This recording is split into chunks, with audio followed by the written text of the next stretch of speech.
लु लु लु लु आज हाम्रो यो कालीले चाहिँ बच्चा जन्माउन आँटेको छ। आज चाहिँ यसले बच्चा जन्माउँछ जस्तो छ। अनि अर्को चाहिँ यता छ। लु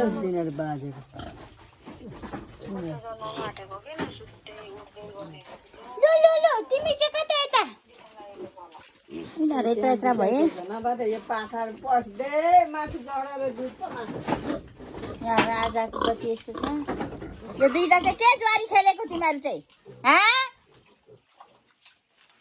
यो सुँगुरको काम छैन, ज्वारी खेल्छ ओल्लो पल्लो। के भयो तेरो खुट्टा खल्टाङ खल्टाङ गर्दैछ जस्तो है।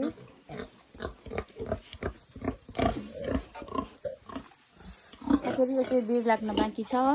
अनि यसको चाहिँ बच्चा छुट्याइसकेको छ। अब अलिपछि बिड लाउने यिनीहरूलाई पनि त्यसलाई पनि यस्तै छ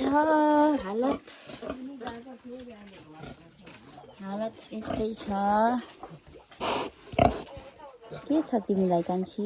तिम्रो नानीहरूले बुबु खाँदैछ त होइ ल है यिनीहरू पनि बेच्ने बेला भइसक्यो। ल यो चाहिँ वीर राजा हो राजा।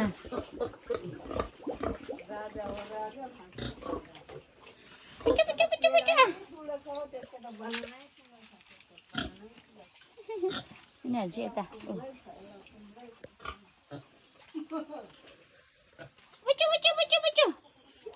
यहाँ चाहिँ पाक्दैछ रागाको मासु खुट्टा सुँगुरको लागि। ठिक छ।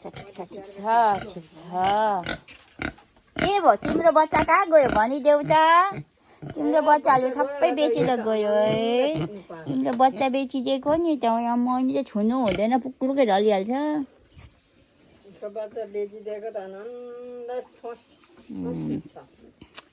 यही ठिक छ है साथीहरू। विदेशमा बस्ने मेरो साथीहरू फर्केर आउनु होला सबैजना। हामी यसरी नै नेपालमा नै केही गरौँ, आफ्नो गाउँठाउँमा बसेर आफ्नै बारीमा आनन्दसँग रमाउँदै र आफ्नो परिवारसँग रमाउँदै काम गर्दै 12 घन्टा काम गरेर बोसको गाली खाँदै बस्नुभन्दा त कति आनन्द आफ्नै गाउँमा आफ्नै ठाउँमा आफ्नै परिवारसँग।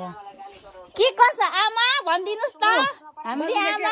हाम्री आमा साह्रै नै बाठी छिन्, चामलसित पिठो पसाटी छिन्। हाम्री आमा यता हुनुहुन्छ।